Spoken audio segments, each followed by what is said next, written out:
This is One-on-One.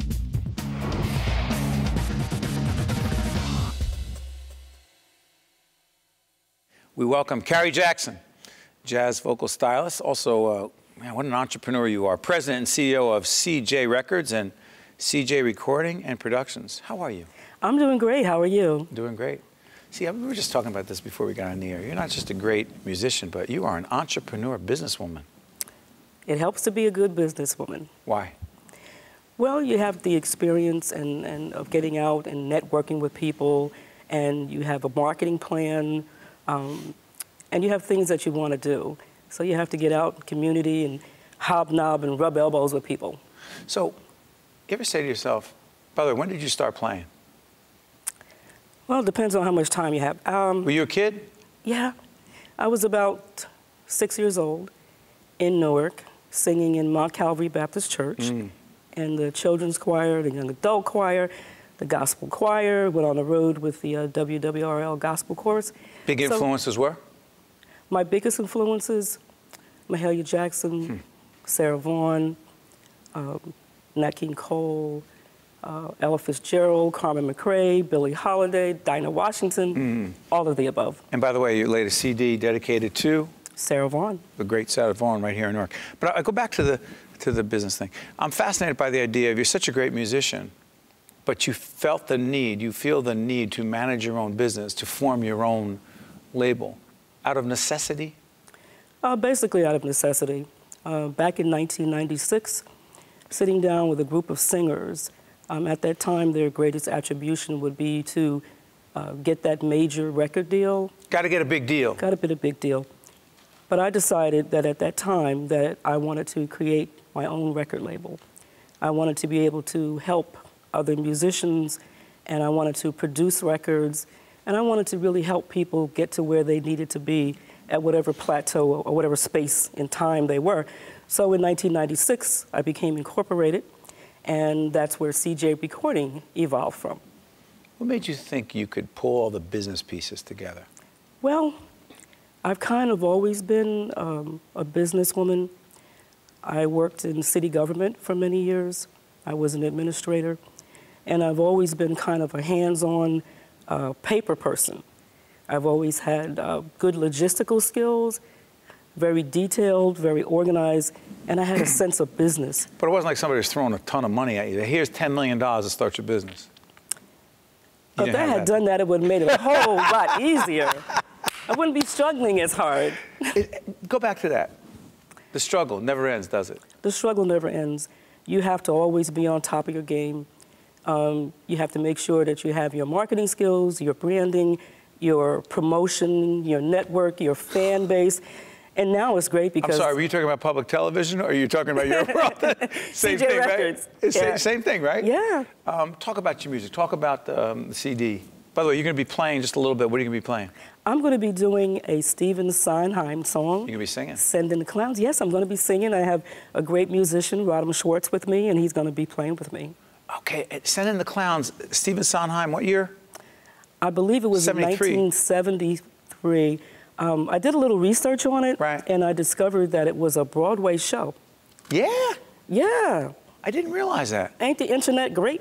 See, you can find things out like that. Yeah. It's so interesting. Your background, your musical background, started in the church, as you said. Yes. Influenced by these extraordinary women. Exactly. Right? Staying relevant, staying in the game, beyond all the business side of it, has your musical taste and style changed significantly in any way? I wouldn't say that it's changed significantly, particularly with jazz. Jazz is America's classical art form, and staying in the format of the Great American Songbook. What does that mean, by the way, the Great American Songbook? Lerner and Lowe, Iron George Gershwin, Duke Ellington, Count Basie, those were standard tunes. And even though the majority of these songs came out of Broadway, jazz musicians kind of embraced it and adopted it. If you're talking about Western European music, if Mozart was alive today, he'd probably be swinging. But when you take the music and you're looking at it in the format of a tune, jazz musicians do what we call improvisation. So we can take a song and we can bend it, we can twist it, we can come on the beat, we can go off the beat, but basically you're taking a song and you're personalizing it. So you're taking a song that means a lot to you, and you're trying to portray that to your audience. People still love the old standards, you know, the songs of Doris Day, the songs of Ginger Rogers. How about Sinatra for me? I love Sinatra. Do you put him in that category? I wouldn't put him in a jazz category. You would not? Not necessarily. Okay. But he also had a way of... He made it his own? He made it his own. He did it his way. Yeah. So let me ask you this. So as you do Send in the Clowns, what does it mean to you? Well, listening to the song, it's a song about heartbreak. It's a song about a lost love. It's very meaningful. It's very deep. A singer is a storyteller.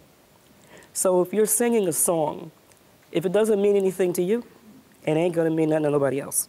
Wow. So you take a song and you make it your own. I listen to the melody, I listen to the lyrics, and there's something about that song that just pulls at my heartstrings. And a lot of times people will come up to me, do you do this song? Do you do that song? Or someone could say, something about that song that really touched me. And when people love a song, it makes you feel good when they hear something and they love what you're doing. Well, Kerry Jackson, I'm going to ask you to go to that piano. Okay. It's very rare that we have someone, we're honored by someone who actually is going to end the show. So you're going to end it for us. You're going to thank go, you so much. Well, we're at the New Jersey Performing Arts Center. What better place than to have a great performer, a great singer, Thank and you. the show Send in the Clowns, Kerry Jackson, The Nearness of You, Kerry Jackson, If I Had My Way, Kerry Jackson, a tribute to the great Sarah Vaughan, Newark's own. Born and raised right here in Newark, New Jersey. You honor us, Kerry Jackson. Thank you so much. Looking forward to hearing you. You're going to love this.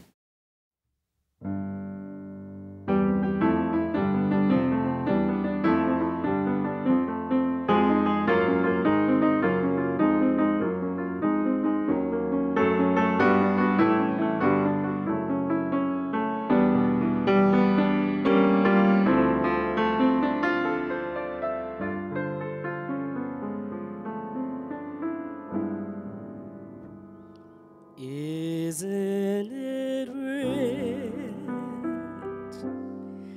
Are we a pair? Me here at last on the ground, you in midair. Where are the clowns?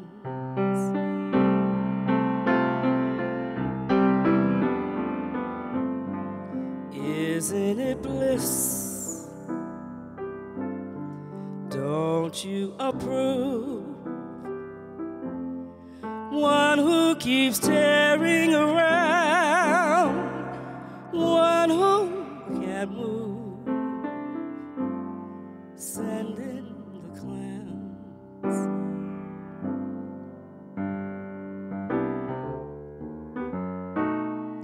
Just when I stop opening doors,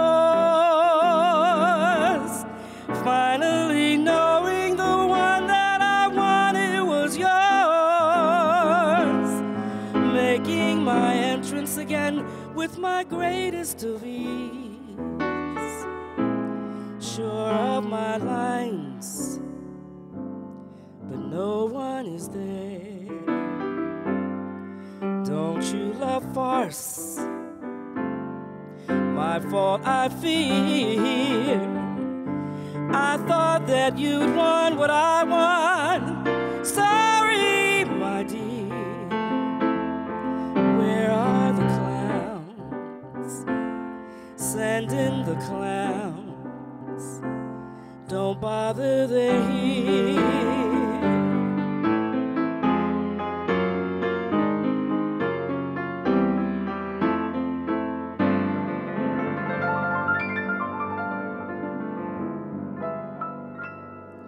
Isn't it rich? isn't it queer? Losing my timing this late in my career.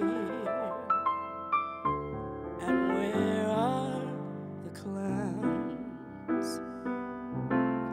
There ought to be clowns.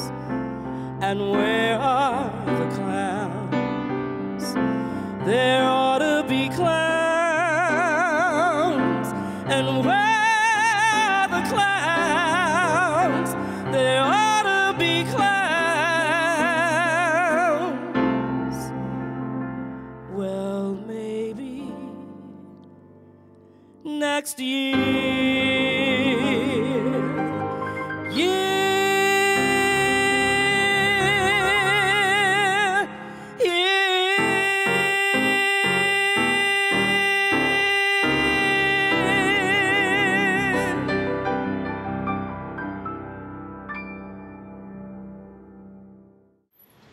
One-on-One with Steve Adubato at NJPAC has been a production of the Caucus Educational Corporation, celebrating over 25 years of broadcast excellence, and by the New Jersey Performing Arts Center, in cooperation with NJTV, and 13 for WNET.